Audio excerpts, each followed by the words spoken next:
Welcome to Tech Savvy on the Mormon Channel, a production of the Church of Jesus Christ of Latter-day Saints. I'm your host, Elisa Scharton, and today we're talking about family history and how technology has affected it with Shipley Munson, the Director of Marketing at Family Search. I'm very excited to have you here, Shipley. You're one of the smartest people that I know, and I'm thrilled that you would be on our show today. Well, I wouldn't go that far. It's true. Shipley knows how to speak 7 languages. He has 2 degrees from Harvard University and a master's of business from the University of Chicago. He's lived all over the world, Germany, Spain, and then all over the United States. So we're thrilled that you're here today. I'm just thrilled to death to have you here, Shipley. Well, thank you. Delighted to be here. I have had numerous conversations with you regarding family history. So let's talk about how technology has affected family history. Technology has made family history a lot easier and I think a lot more fun. Okay, explain. Well, because you don't have to like look up dates and you know, crank microfilm and fill out papers and worry about that stuff. You can actually get straight into the fun. The fun. Yeah, the fun. And the fun is all about your family and the stories that your family shares that are meaningful to your family and relationships that you have in the present with people you care about, especially those with whom you have a common past. Because what's interesting is, you know, most families have a few quirks, you know, things about... Uncle Joe that got arrested and Uncle Joe that got arrested, and then things that you do that are different or physical traits that are unique. That's true. You know, I was, when I went to Roots Tech this last year with Family Search, and they helped me do some family history, and my family, my husband's family is kind of, gets the wanderlust, and they like to move a lot, and I never understood why. Well, when we did the family history and started searching back, we found out that the people that migrated in from France and Germany, his ancestors, were migrant workers, and they moved every year following the crops, and it just kind of has stuck with his family where they like to move, and that because of that, I assume it would be because their family always moved. And we find that a lot, that individuals who are wondering why they are the way they are, or feel that there are things about them that don't make sense, when they start to research their family history, they realize that there are people who are just like them in the past. Yeah, and they're not as weird as they thought they were. Oh no, because it runs in the family. The moving, the wanderlust. The wanderlust. Or green eyes if you're from Mexico.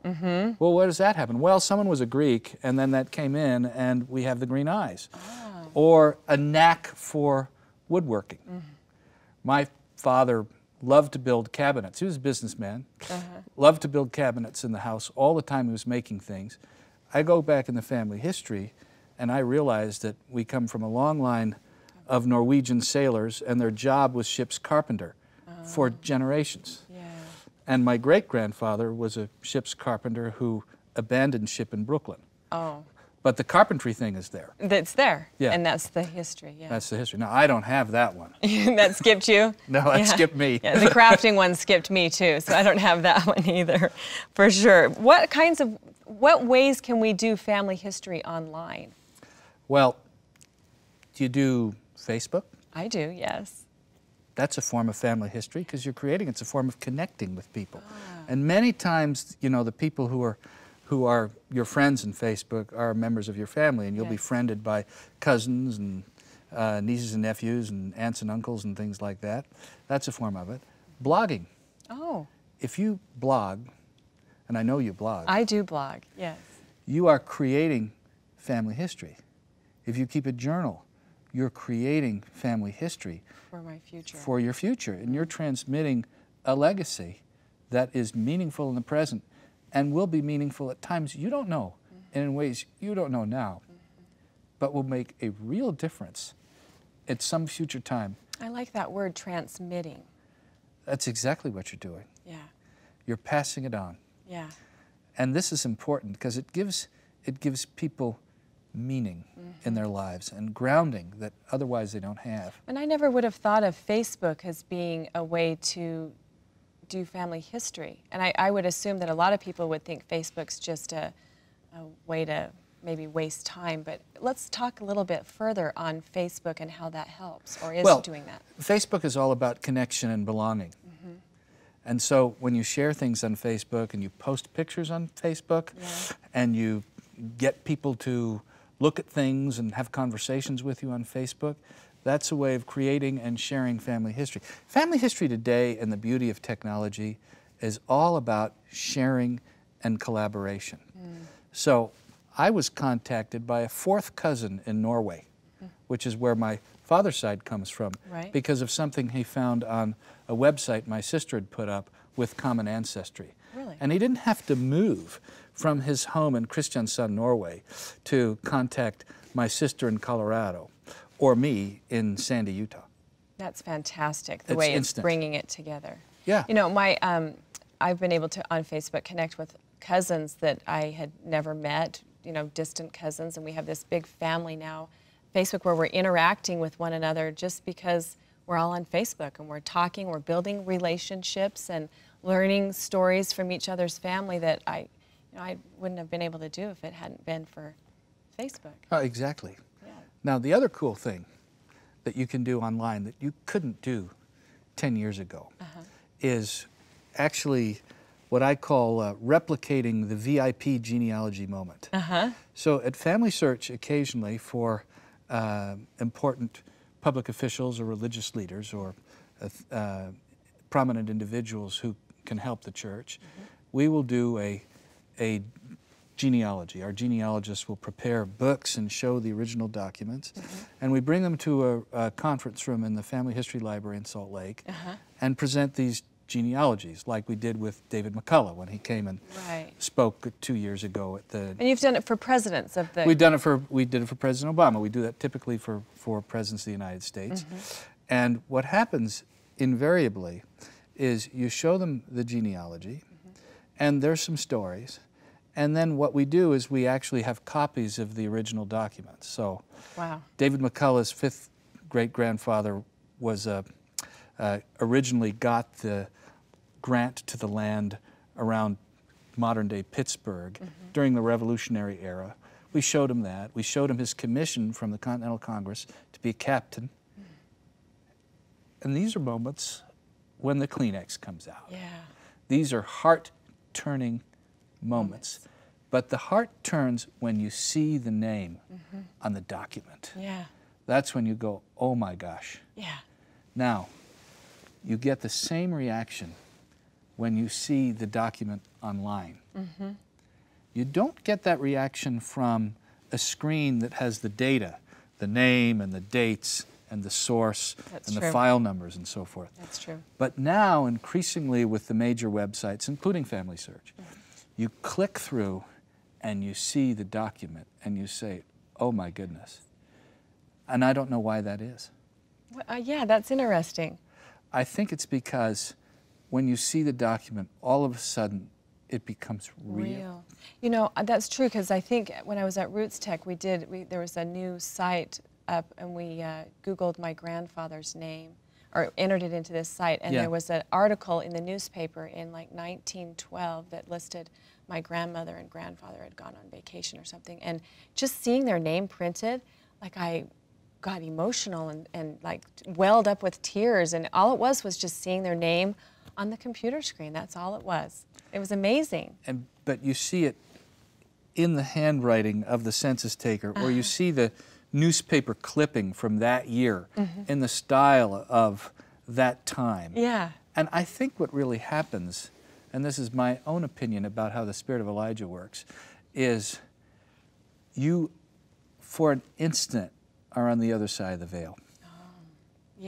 Because you say, these are real daughters and sons of our Father in heaven, and they're in my family, and I know them. And I will see them again. And that sudden dawning is what you see when you see the document. And your heart changes and turns. I have felt that when I've seen the names of my family, because I've started doing family history. I mean, it just kind of ignited in me, and I wanted to know who my family was. And so the cute missionaries at the family history, I didn't know how to do it. I've never done family history a day in my life. And I went over there and they helped me.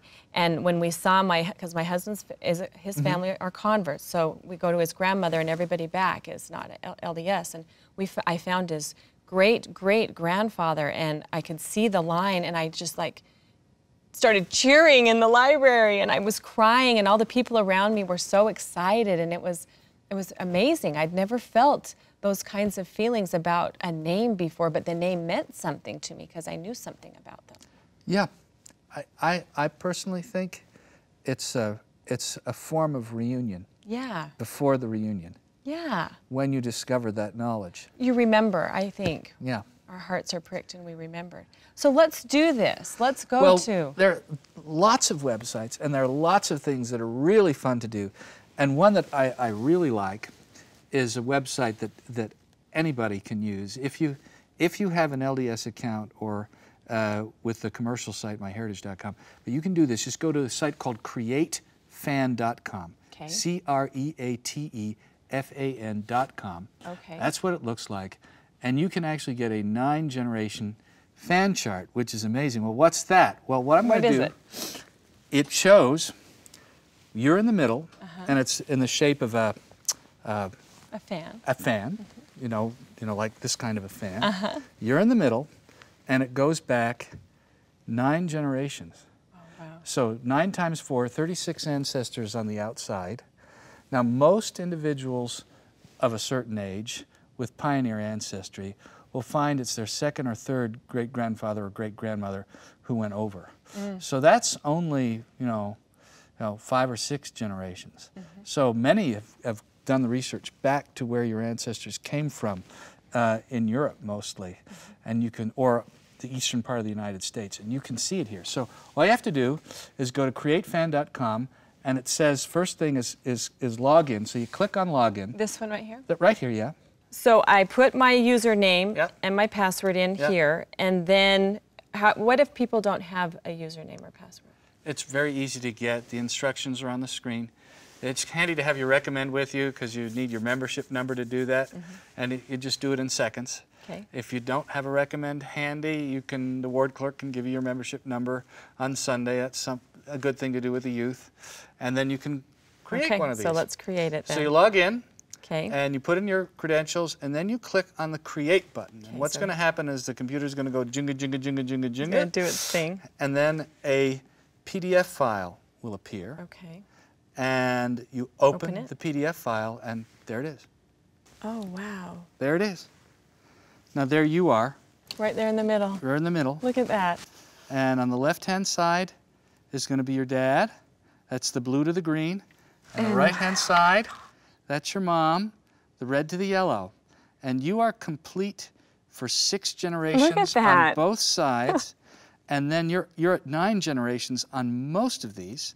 And if you take a look at this... But there's a couple of lines that are empty. This blue space, that means that generations 9, 8, and 7 are empty along this line. So you can see instantly where there are empty opportunities. Spaces. What happens is most people with pioneer ancestry think, it's all been done. There's nothing left for me to do. Well, that's what I've been saying. My family history is totally done. My uncles have totally done it. Oh, what about that, and that, Look and at that, and that, and that, and that, and that, and that, and that. My gosh. And it's beautiful. That is incredible. There it is. Look, there's some right there, too, that haven't been done, but yet some of these go all the way back. All the way back, and probably even farther. And look right there, there's an empty spot There's an empty spot there on your mother's side where most of the work has been done. Isn't that cool? Now, here's what you can do. Wow. You can share this. You take a look. Look at all those icons on the screen. Yeah. You can share those with any of those social media applications. On Facebook. On Facebook, on Twitter. It doesn't matter. It's all there. The other thing you can do is you can print this out as is. You can print it out in black and white in 8.5 by 11. You can print it out in 11 by 17 in color with most color printers. Or you can take it, put it on a thumb drive, go to any Copy Quick or any shop, and put it on special paper, any size you want, and then it's suitable for framing. Because that's your family history. And you said that people have emotion when they see their family names, and when I saw my dad's name, it just really Man, the emotion is there. Yeah, it's just seeing their name, that's it. Just There's seeing their something name. there. Yeah, it's fantastic. It's amazing. And so this is going to be on the LDS Youth website, so they can go in and they can put in their information and feel the same feelings that I felt and Absolutely. have that fire ignited. And your children can do the same thing, only you won't be there, you'll be there. I'll be where my mom You'll be is. there. But it's so easy for youth, it's a natural, you know, I'm reminded of what Elder Bednar said in his talk at last conference. He said, in speaking to the youth, he said, your fingers have been trained to text and tweet and accelerate in advance of the work of the Lord, not just to communicate quickly with your friends. Mm-hmm. And so he says to parents and adults, the youth can offer to older individuals who are uncomfortable with or intimidated by technology the opportunity to help them. So he says to parents, you will also count your many blessings as young people devote more time to family history work and temple service and less time to video games, surfing the internet, and just Facebooking without a purpose. Yeah. So I want to give you an example because we talked about, we visited many stakes where there's a lot of family history going on, and many parts of the church. And here's an example of a young person. Her name is Flannery Cash. She's Japanese-Irish ancestry, who kind of caught the bug, thought the indexing app was kind of cool, and this is her story. Okay, let's watch that. I started helping my father with family history when I was about 7. He and I would look at documents that had been put onto the computer, like ship logs and things like that, and he would tell me, okay, we're looking for last names like this. If you see anything like it or similar to it, let me know. And so I would help him look for names that way. And then this summer, I spent a good 2 or 3 hours each week. One day I missed, wasn't paying attention, did like 7 hours. And I went to the temple twice this last month, but I was able to take the request to print out names, and I was able to print out 350 family card names. I didn't mean to have that many. I just was working on it, and because I feel like if I'm here and I have free time, especially during the summer, it's not that much for me to give up a little bit of my time to look for names to take them to the temple, because it's something they can't do, and I might as well be able to do it for them. Well, I tell them it's important to me because I love my family, and I know how important it is to me to be able to be with my future spouse or with my parents and siblings. So I know that if I can do the work for someone else and help them out, I'm sure that would make them feel much better being able to be sealed to their families forever. And I also feel like if we have to meet them someday, I would feel a lot better being able to come and tell them that, you know, I'm glad I was able to help you, instead of like, I'm sorry, I just missed your name, I didn't get around to you. If you have someone who can tell you, or you have somewhere written down family stories, you can go back and look at things and find out, oh, hey, Aunt Mary liked to lick her fingers after cooking because it was covered in flour too. I'm not just the only weird one. But so there's little things like that you can learn, but then also learn like where your family's from.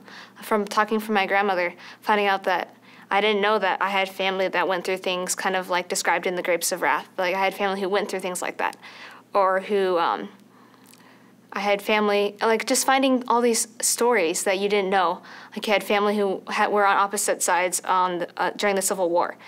But then also doing this, I think about a lot how I'm helping these people who are children of God, and if they're children of God, then so am I. And if Heavenly Father is makes this so easy for us to do, if this is something really important to Him, then it should be important to me too. And if He finds it important, to save every soul, because every soul is great in the sight of God, then that means mine is too. I'm also important. I'm a daughter of God. I know as we go to the temple and continue to do work for them, for the people who have already passed on, that's a blessing to them since they physically can't do that themselves, and they're dependent on us to do that. But then at the same time, going to the temple can help family on this side of the veil, because I know that it brings happiness and peace into your home. I don't want to let them down by saying, oh, I decided to spend my time doing something else. And I easily could have been doing that and brought them so much happiness, bringing them the gospel. And it's not that hard to do. That girl's heart has been turned. It's not that hard to do. From a 16-year-old girl. 16 years old. By the way, Central Illinois, that's her temple. Nauvoo Temple, it's her temple. Isn't that amazing? That's fantastic. Now, 350 cards is extreme. That puts her in the top 10% of the church. But it was so easy. Yeah, you're very moved right now. I can see that you're very moved and the Spirit is touched you. Tell me what you're feeling. Well, whenever I experience stories like this, I think about myself. And for me, in just that moment, the veil is thin. And I have a sense of the eternities and a sense of what's beyond. It's like that moment in the temple, if you've ever witnessed a ceiling, or think of your own, when you look in the mirrors on either side of the progeny past, or the ancestors past and the progeny to come. That's the feeling. That's true. The hearts of the children turned to her. Her heart turned. And the question is when you feel those feelings, the feelings that you were feeling and the feelings that I was feeling, and hopefully our audience was feeling, is that a prompting to do something and a call to action? Sure. And we'll leave everyone with that thought. Thank you, Shipley, for coming. Thank you so much. This has been a phenomenal experience for me. And thank you for joining us today on Tech Savvy, a production of the Church of Jesus Christ of Latter-day Saints. If you go to mormonchannel.org, you can download this podcast and many others. Thank you, and we'll see you next time.